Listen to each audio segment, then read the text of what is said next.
Welcome to another episode of Hard Target Range. Today we're going to be looking at the Glock 19 and 9mm. Let's go shoot!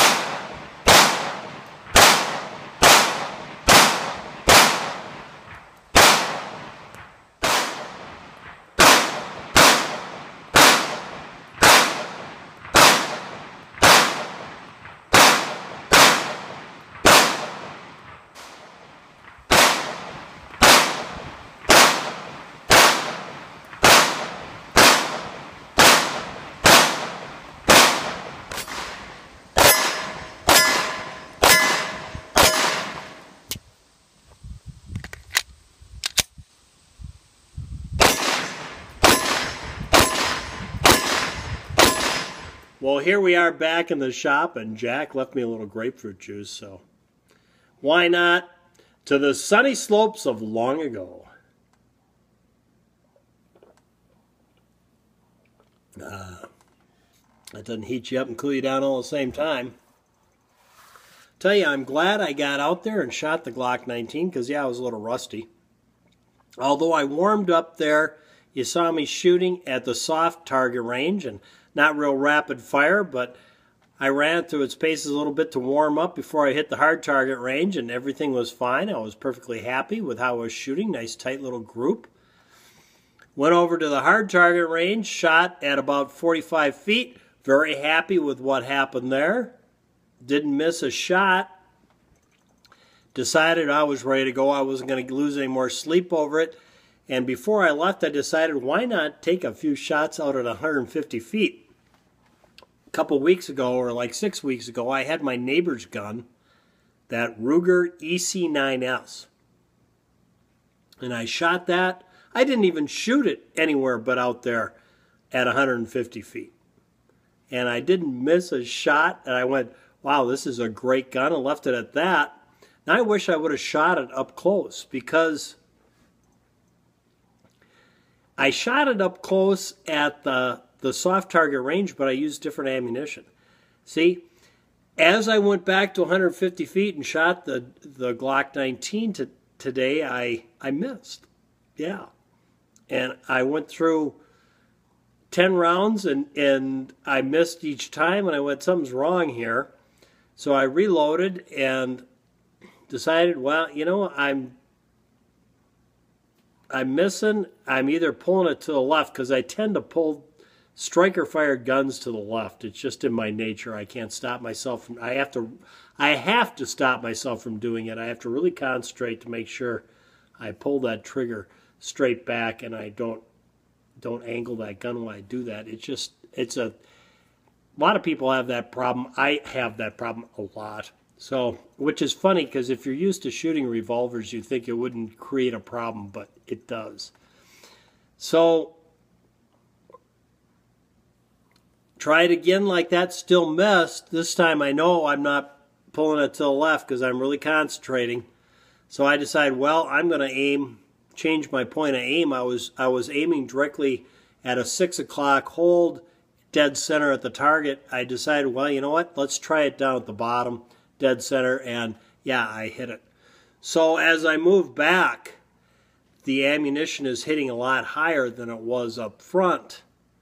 Much more so than any of the other. You see, and I can't talk to the 9mm, because the only time I shot the 9mm is either been, I can't remember shooting the 9mm at that distance other than that Ruger that day.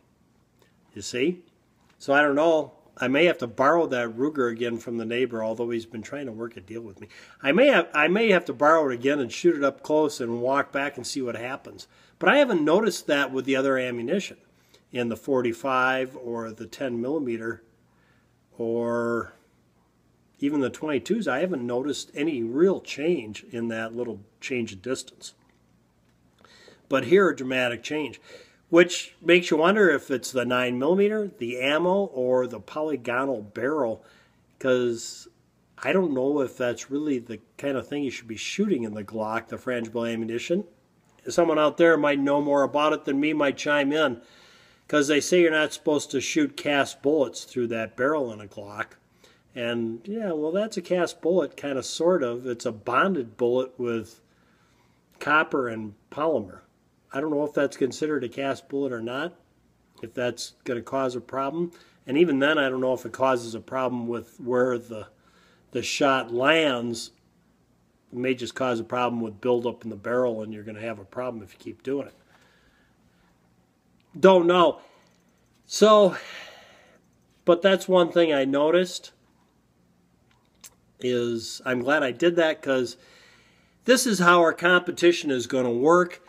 My wife's going to be the one to choose the first competition, and whoever wins that match gets to choose the next competition. So I don't know what she's going to, if she's going to pick her, I'm assuming she's going to pick her SIG 250, but I don't know. She might pick something else, might be totally different. I don't know what kind of shooting competition she's going to do, because she can, whoever decides can do whatever they want. I have some ideas of what I want to do, and they're not necessarily on the hard target range. So I don't know what she's thinking, but I thought I'd best get out there with a Glock, because if she picks her SIG in 9mm, the only 9mm I own is that Glock 19, so I better, yeah, kind of warm up a little bit with it, because I haven't used it in quite a while. So, well, there you go. That's, yeah.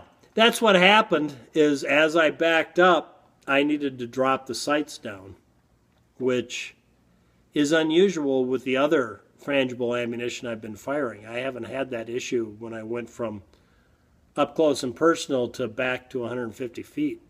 Pretty much is the holding at the same spot, and I'm hitting that steel target. So, but I do have a tendency on striker fires to want to twist my wrist when I do it. I don't know what it is, but I do, and I have to consciously work to make sure I don't do it. But you'd think, well, all the rounds I've put through a G23, I wouldn't have a problem. But yeah, you know, after you lay off it for a while and you come back to it, I'm back to doing that.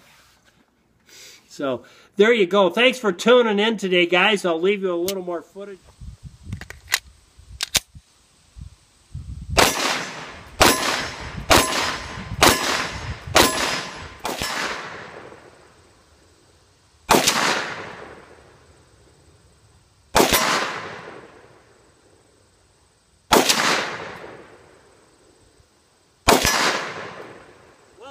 Another episode of Hard Target Range. Thanks for tuning in this week. Be sure to tune in next week when we have something very special for you. Till then, from Mr. Holster and Jack, go out and stay safe.